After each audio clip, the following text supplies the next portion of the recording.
Hello guys, mapagpalang araw sa inyong lahat. uh, Today Sunday, no? Uh, sa mga Kristiyano, alam kong kanya-kanyang patungo kayo sa inyong mga sambahan, no? Para magpuri at magbigay pugay at makinig ng mga salita ng Diyos to strengthen your spirit. Okay? First of all, we give thanks always unto the Lord, for He is good all the time. Amen.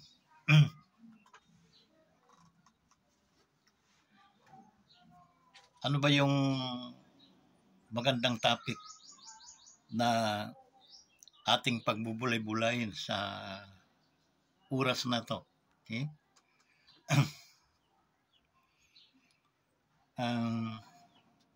Dahil tayo ay nasa month of April na, okay? We continue give praises unto the Lord, no? So I don't know, maraming mga message na dapat nating pakinggan, but the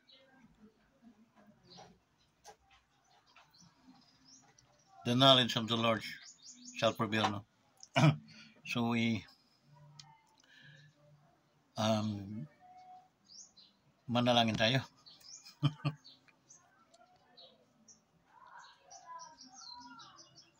Diyos, mapagpalang araw sa iyo, Panginoon, at we are planning to have a message to our brethren, to our friends, to our relatives, to those sa lahat ng sangkatauhan sa mundong ibabaw, God. Pagpalain mo, Diyos, ang mga salita, mga mensahe na mabibigkas namin sa oras na to. Wala kaming magagawa, Panginoon, kundi mag-rely sa iyong kaalaman, because sabi mo, your ways is higher than our ways, and your thoughts, O God, is higher than our thoughts. Amen. We know that we know, God, that you are more than a conqueror. You are more powerful than the devil who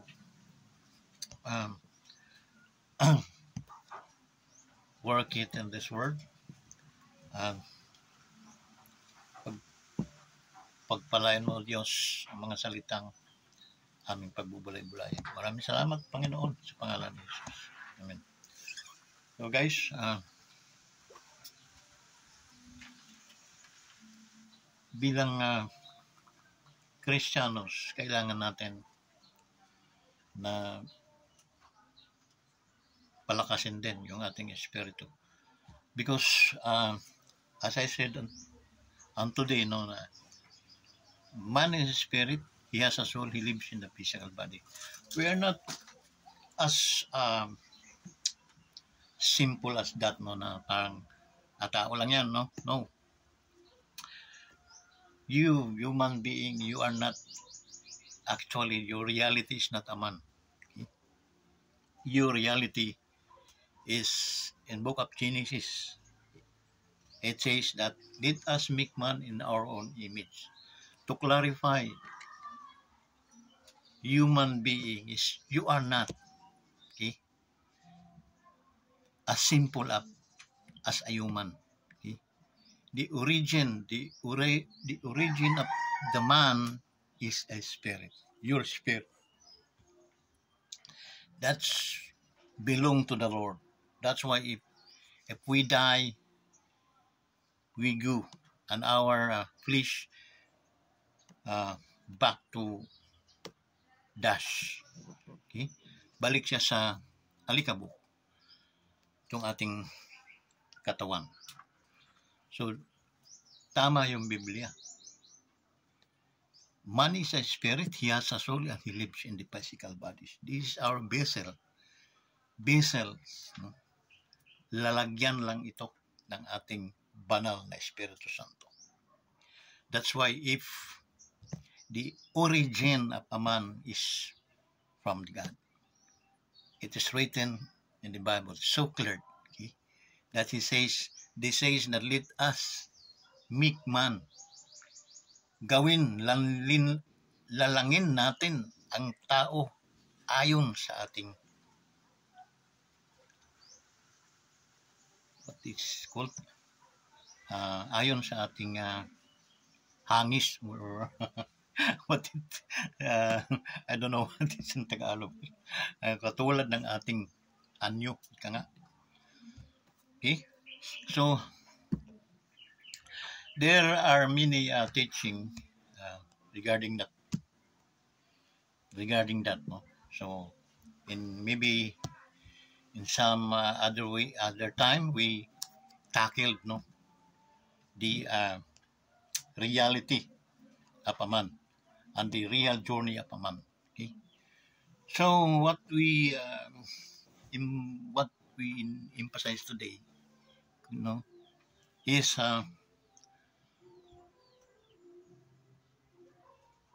we are more than parang mas bukas tayo sa alamin natin yung ating paglalakbay, the journey of life. Okay? Journey of life is yung bawat isa sa atin ay mayroong paglalakbay na hindi pwedeng akuin ni nino man, kundi individual tayo maglalakbay, guys. Okay? It is napakahirap na unawain din minsan na hindi ba ako pwedeng sumabay na lang sa aking ama dahil mananampalataya aking ama. I know that what I nakikita ko yung sinulat din ng Biblia na sabi na kung ikaw ay mananampalataya, magtiwala, ligtas ka pati ang iyong sambayan, no? Pero ibang topic yon. What we need to do is to imposing our journey. Is this journey is real? Yung mga katanungan. Ano ba ang journey natin? Totoo ba ito? Yes, guys. Totoo. As a simple believer, okay, isa kang naglalayag sa karagatan ng, sabihin natin, Pasipiko. Medyo malawak-lawak din yun, no? At nakakatakot sa lalakas ng alon na may encounter. Sa paglalakbay natin, guys, mayroong mga pagkakataon na may encounter natin. Yung mga sakuna, yung mga dilibyo, ika nga, yung mga nangyayaring bagyo, mga nangyayaring unos na humaharang sa ating paglalakbay. Marami yun. Sa buhay Kristiyano, ganun din. Marami tayong mananampalataya, marami tayong believers na sometimes paikot-ikot na rin lang tayo doon sa wilderness. Okay? Hindi tayo nakakarating doon sa promised land na pinangako ng ating Panginoon. There is a promised land. Because what God says that in my Father's house, there are so many mansions. Okay? So, may binabanggit pa nga doon na sa dakong yun,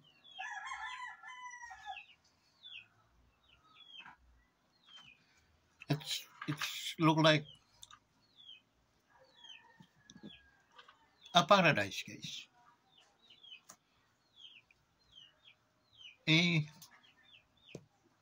Doon nga daw wala nang iyakan sa dakong yun. I felt empty when there is no Jesus in our lives. And terms to our journey, it is hard to navigate without materials. Ano yung materials? Wala kang panagwan, wala kang ilaw, okay? At wala kang food sa iyong biyahe. Okay? Journey means it is a long rides, no? Doon sa iyong paruroonan, kung mayroon man paruroonan. Journeys look like nothing.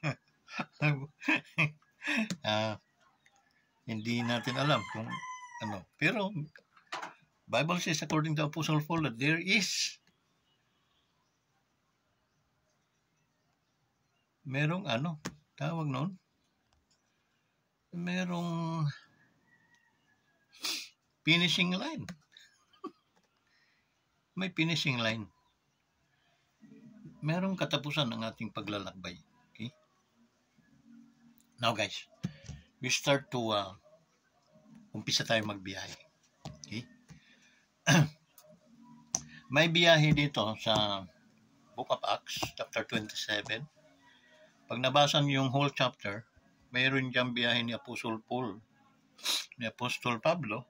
Biyahe siya, ita-transport siya, ay haharap siya sa isang hari, and then doon siya huhusgahan ng kanyang parusa. Yan yung kasalanan. So kailangan siyang ibiyahe sakay nung siyang barko. Habang sila naglalaya guys, maluwalas.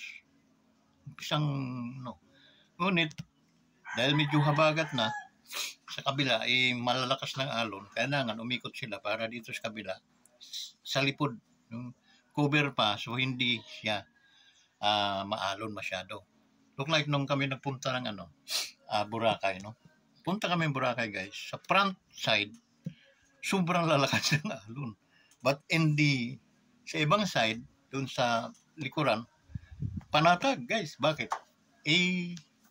Sa lipod ka nga natatakpan siya, so hindi yung wind, no, para mag-produce siya ng alon. So yan ang ginawa nila, no, paglakbay nila.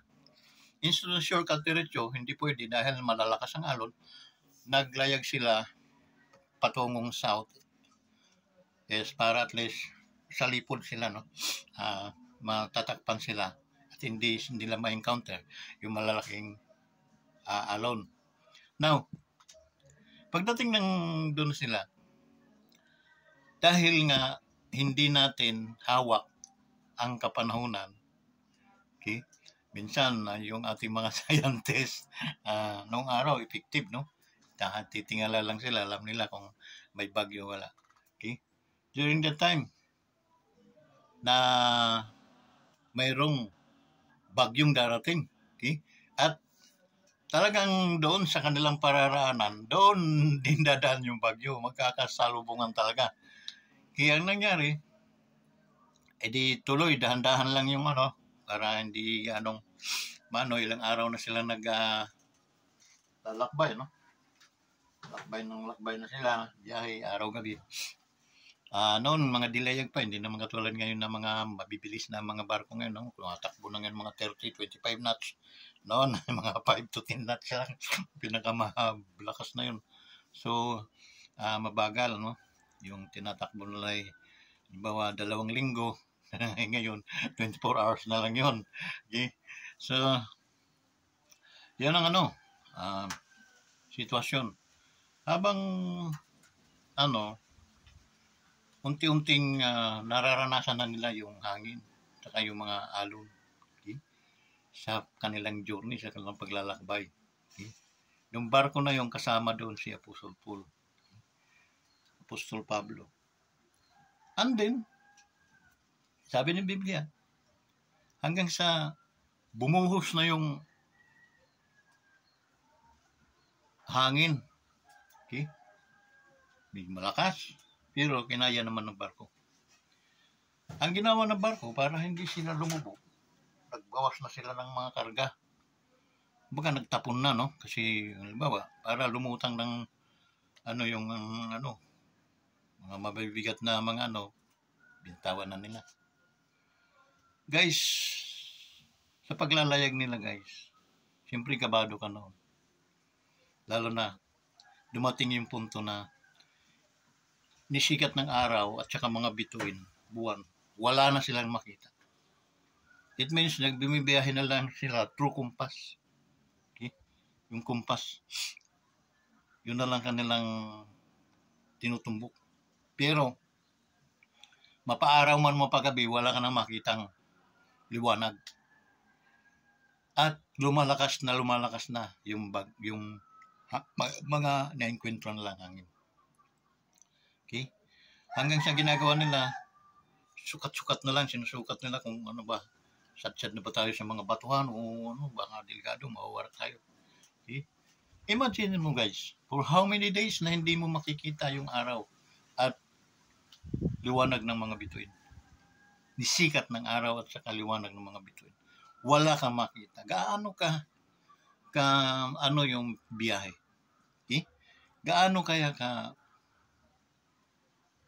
nakakatakot? Okay? Yung biyaheng niya. Ngunit one night, may nag-appear na angel at nagsabi kay Apostle Paul, huwag nga mo sila mabahala at walang isa mang buhay na mawawala. Maliban lang sa mawawarak ng barko. Okay? So, alam ni Apostle Paul, that's why malakas ang kanyang pananampalataya. Alam niya pag anak ka kasi ng Diyos, pag ikaw ay hirang ng Diyos, lahat ng advance na balita, ina-advance na yun. Okay? May bagyo, may encounter ka sa inyong journey, sa paglalakbay. Nag-appear yung angels. Okay? So, alam na ni Apostle Paul. Sinabi na Apostle Paul, huwag kayong mababahala. Walang isa mang masisirang buhay. Maliban lamang sa ating sasakyan, ito ay mawawara. Guys, being a Christian, daluyan ka. O ikaw yung pinagsisidlan ng Espiritu Santo. Ulas na hindi mo pinatibay ang vessels na yan, wawarak yan. Mabubutas yan. Katulad na nangyari sa barko na sinasakyan na ni Apostol Pablo. Our body is the vessels of the Holy Spirit. Okay? He drawn with us. Nandito siya sa atin. Okay? That's why, if you are a Christian, nagiging powerful ka once na nag-conceive yung banal na Espiritu sa inyo. Try to experience that. Being a Christian, being a believer, you need to experience the power of the Holy Spirit. Experience the baptism of the Holy Spirit, guys. Because it can give more strengthened, napapatibay niya yung iyong vessels. Anuman ang darating na mga sakuna, darating na mga bagyo, darating na mga pagsubok sa buhay mo, hindi ka mawawara. At ang iyong pagbibiyahe ay makakarating ka sa iyong paruroonan. Okay? Katulad guys, wala pa namang nakakarating ni isa man sa atin. Okay? Because God says that the rumors of war, the rumors of lahat ng mga dilibyo ay maririnig at mararanasan ninyo. But that's not the end of the world. Okay? Yung mga nasa umahan ay hindi na makakauwi. Bakos sila'y mananalangin na lamang. So yun. Hindi pa, guys, tayo nakaka-encounter ng gano'n. We are now in our journey. Nasa pagbibiyahe pa lang tayo. Okay? That's why kasama po dito yung pagiging isang malakas o malusog na mananampalataya. Okay? Not only and every Sunday And then, lalabas kayo parang mga lupaypay pa rin. Antay na naman kayo ng isang linggo, lupaypay. Pakainin kayo ng noodles, lalo kayong lulupaypay. Okay? So, ano ang gagawin natin? Manalangin at manalangin at manalangin at manalangin. Pray without ceasing. Sabi ng Biblia, walang tigil na panalangin. Because it can strengthen your faith. Strengthening your faith that you can able to continue your journey. Marami ang umayaw sa biyahe. Maraming nagbalikan, maraming lumubog, at palangoy-langoy, at hindi pa sila nakaka-recover. Isa din ako noon, guys. Mga kapatid. Para kaming lumalangoy sa Pasipiko na hindi pa kami nakaka-recover.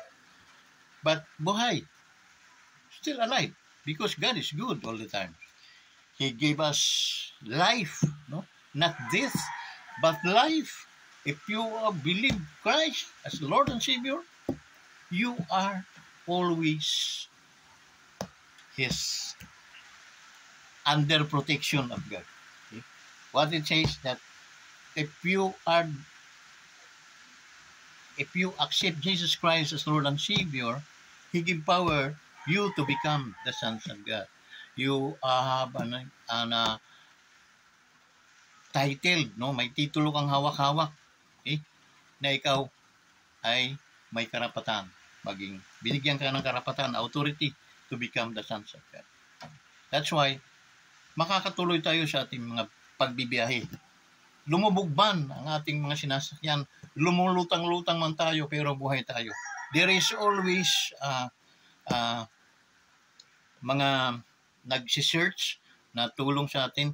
Ano yon? Yung mga pananangin ng kapwa ninyo mga mananampalataya. Okay? Di nyo alam, nandiyan dito lang kayo pero pinanalangin kayo sa Amerika. Pinanalangin kayo sa Canada. Yes. Because wala pong kakayahan pumigil yung anumang mga sulok-sulok ng ating mundo sa pamamagitan ng panalangin ng isang tunay na Kristiyano. Kaya, dumulutang-lutang ka man guys o kapatid. Ngayon sa Pasipiko, dahil sa iyong paglalayag, nasira yung sinasakyan, asahan mo, yung mga rescuer, mga magre-rescue is malapit sa inyo. Okay? Huwag kayong mawalan ng pag-asa because what God says that who stand firm unto the end shall be saved. Stand firm. Sino yung magiging matatag sa bantang huli? Ang siyang maliligtas. Tama po yun. Because we are all come together to our journey. Okay?